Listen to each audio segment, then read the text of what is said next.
Say this word out loud, right now, with me. Door. Go on, actually say it. Nobody's listening. Door. Say it again. Door. Now keep going, and don't stop. Door. Door. Door. Say it a little slower. Door. Door. And again. Door. Door. Door. Keep it up. Door. Door. Door. Door. Door. A few more. Don't quit on me. Door. Door. Door. Door. Okay, now stop. And notice what just happened inside your own head. Somewhere in there, the word came apart. It stopped being a door, that flat thing on a hinge you walk through a dozen times a day, and it curdled into a strange, clumsy little noise. Door. A lump of sound with nothing behind it. You said a perfectly ordinary word so many times that your own brain quietly stopped understanding it. And here's the strange part. Nothing about the word changed. The letters are the same. The sound is the same. The door is still a door. The only thing that broke is somewhere inside you, and I want to show you exactly what it was, because it tells you something a little unsettling about the way you understand every single word you've ever heard. What you just felt has a name. It's called semantic satiation. Semantic, meaning to do with meaning. Satiation, as in full, stuffed, satisfied to the point of sick of it. You didn't get tired of the sound of the word. You got full on its meaning. And it's not a party trick I invented. Back in 1961, a young researcher named Leon James was writing his doctoral thesis at McGill University, and he needed a proper scientific name for this odd little thing everyone had noticed. But nobody had pinned down the way a word, said over and over, dissolves into gibberish in your mouth. He called it semantic satiation, and the name stuck. Psychologists had been circling it for years before that, calling it verbal satiation, a kind of mental fatigue. But the thing itself is older than any of them. You've been doing it by accident your whole life. So here's the one idea that explains all of it. When you hear a word, the sound is only half the story.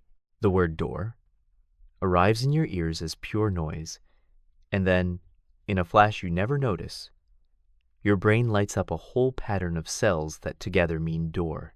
The shape of it, the wood, the handle, the click, the swing, everything door has ever meant to you. That flash of recognition is so instant and so automatic that it feels like it lives inside the word. It doesn't. Your brain builds it, fresh, every single time. Now think about what you just did. You forced that same pattern to fire and fire and fire again, faster than it was ever meant to. And brain cells, like everything else alive, get tired. Fire the same pattern hard enough, close enough together, and it starts to answer more weakly each time. Researchers call this reactive inhibition, a fancy way of saying the circuit gets worn down by its own repetition. The signal fades, so by the 10th or 11th door, the sound was still marching into your ears loud and clear, but the meaning machine on the other end had gone flat and quiet. The sound kept arriving.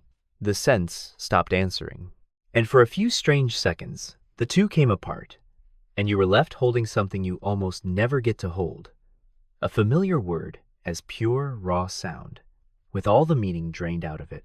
You heard the word the way a newborn hears it, or the way you hear a language you've never learned, just noise.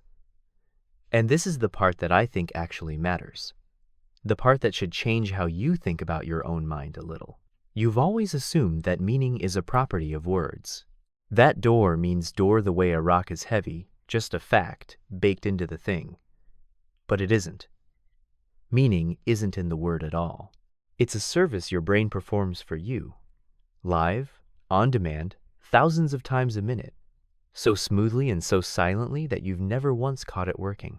Semantic satiation is the rare moment the service stutters, and you finally hear the machinery behind the curtain. The meaning of every word you know is being manufactured, right now, on the fly, and handed to you so fast you mistake it for reality. And once you know that, you'll start to notice you've felt this before, in little ways, your whole life.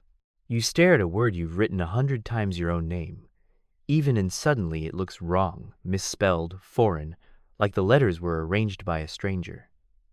That's this. It's why you can read your own writing 3 times and still miss the typo. Your brain keeps helpfully serving you the meaning you intended instead of the letters that are actually there. The word on the page and the meaning in your head are 2 different things, quietly held together by a brain that usually never lets you see the seam. Just now, for a few seconds, you saw the seam. There's an eerier corner of this too.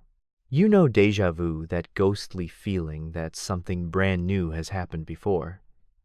Well, this has an opposite, and it's somehow stranger. It's called jamais vu, the feeling that something completely familiar has turned alien and unreal, as if you're seeing it for the very first time. And it turns out you can summon it on purpose, with nothing but repetition. A few years ago, a team of psychologists led by Chris Moulin did exactly that. They sat people down and had them write a single ordinary word over and over, cat, cat, cat, and just kept them going. And around the 33rd time, something cracked. Roughly 7 in 10 people reported the same uncanny lurch. The word stopped looking real. People said it felt like they'd been tricked, like someone had swapped in a fake word that only pretended to be one. The letters looked wrong. The whole thing felt like a mask. It was so reliable and so quietly bizarre that the study won a real science prize. What they'd done was reach into a healthy brain and, for a moment, switch off the ordinary feeling of familiarity itself. And the best guess for why, and it is a best guess, the scientists are careful here, is that familiarity isn't a fact about the world either. It's another quiet signal your brain adds on top of what you're seeing. A little stamp that says, yes, you know this. This is safe. Move along. Wear that stamp out with repetition, and the very same word you've read 10,000 times suddenly feels like it's never existed. Which means the warm, obvious realness of everything around you right now, your hands, this voice, the room, isn't coming entirely from out there. Some of it is a feeling your brain is generating and handing to you, so you don't have to question the floor every time you stand up. So that little collapse you felt at the start wasn't your brain glitching or failing. It was your brain, for once, letting you watch it work, showing you that the meaning and the realness of your whole world are something it builds for you, fresh, every waking second, and almost never lets you see. Now I'm curious about you. Try it one more time with a different word. Pick your own, out loud, and count how many it takes before it falls apart.